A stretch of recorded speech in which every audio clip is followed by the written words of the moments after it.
ending the school to prison pipeline and pushing for truly police-free schools is to remove pieces that they currently mandate a police response, right? That dictate, if our children do this or this or this, that we need to have a carceral response. So really appreciate the first push that your bill will hopefully be, and we are in full support, trying to get other folks in LA as well. I know there was a deadline a little while ago that we trying to get folks to meet to get in those letters, but absolutely really appreciate your work on that.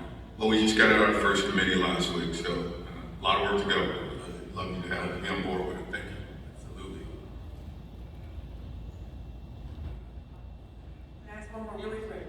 I haven't heard anybody say anything about this, this morning with the fact that not all want to go to college, but for 4-year college. And one of the things that is, an important pathway to careers are the trade schools and getting involved in unions like the union, which right now, they're struggling because they've got thousands and thousands and thousands of members and only 1% are black. And black folks in construction and the carpenters union and plumbing unions, et cetera, are decreasing rapidly. Have you all worked anything in that area at all, and are any recommendations to us about that? Hugely important. Thank you for naming that. We absolutely agree. Not every student wants to or needs to go to college, and we absolutely have to fund and refund, right? Some of these things used to exist. Some of these certification programs where folks could graduate from college, with a nursing certification or with electrician certification, and those things have been defunded even as we, again, continue to increase the funding for school police. So I absolutely we see a real deep need for bringing those programs back, bringing teacher programs to schools, right? Teacher training programs so that we can get our kids from our communities on that teacher track and into our schools as educators, right? And again, the other pieces you named around construction, electrician, and other trades are hugely important. One of our partners in LA is the Black Worker Center, which has been basically raising that issue for a long time now, right? And we're seeing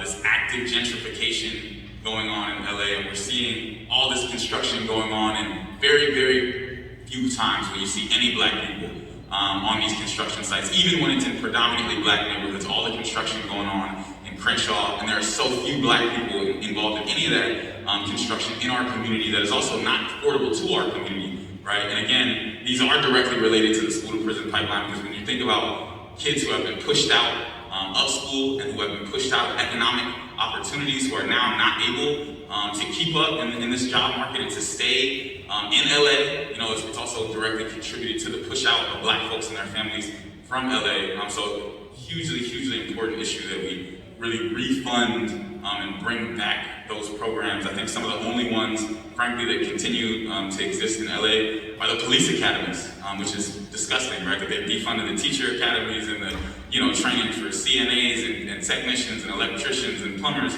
but they're still training our kids to be police.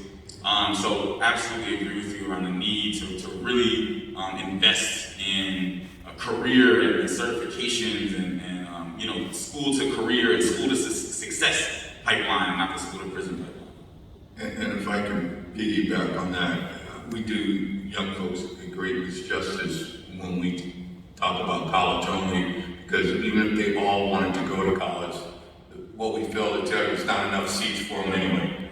If every kid in California wanted to go to college, it wouldn't be enough seats for them. So we do folks a great disjustice by putting them on this track. So I would encourage you also we need to work with our individuals in the trade union, because when you look around, just as you stated, in all the skilled trade, I chaired labor in Senate for 2 years, and I was disappointed every time I went to a labor event, and it was a handful of people that looked like me in the room, and these were electricians who were making $200,000 a year, most of them with no more than a high school diploma, plumbers making $200,000 a year.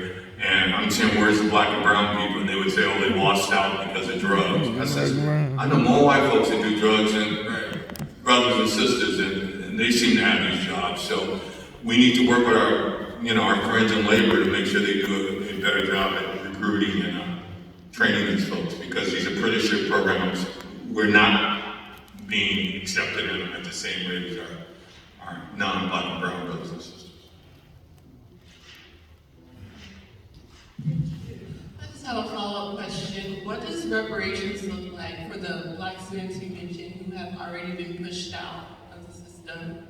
And then also just another high level, being particularly from Marche, I think you're a current student, just from your own words, what does reparations look like for Black students?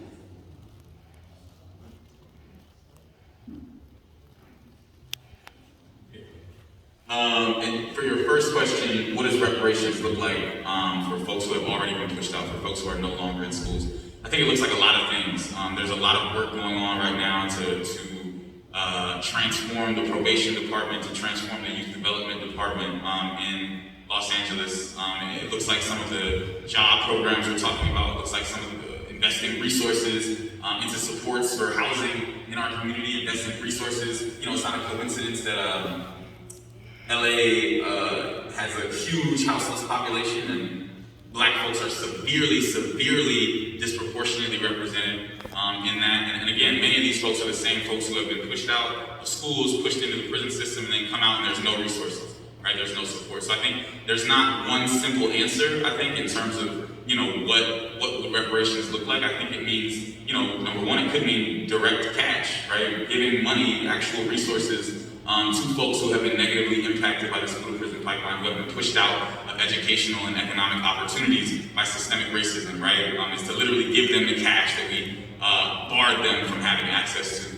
And then, you know, on the flip side, it also looks potentially like investing in the real resources and supports and opportunities and, you know, career pathways and sustainable homeownership pathways and all these other kinds of things that our kids are so often blocked from when they get pushed out and blocked access to having a quality education.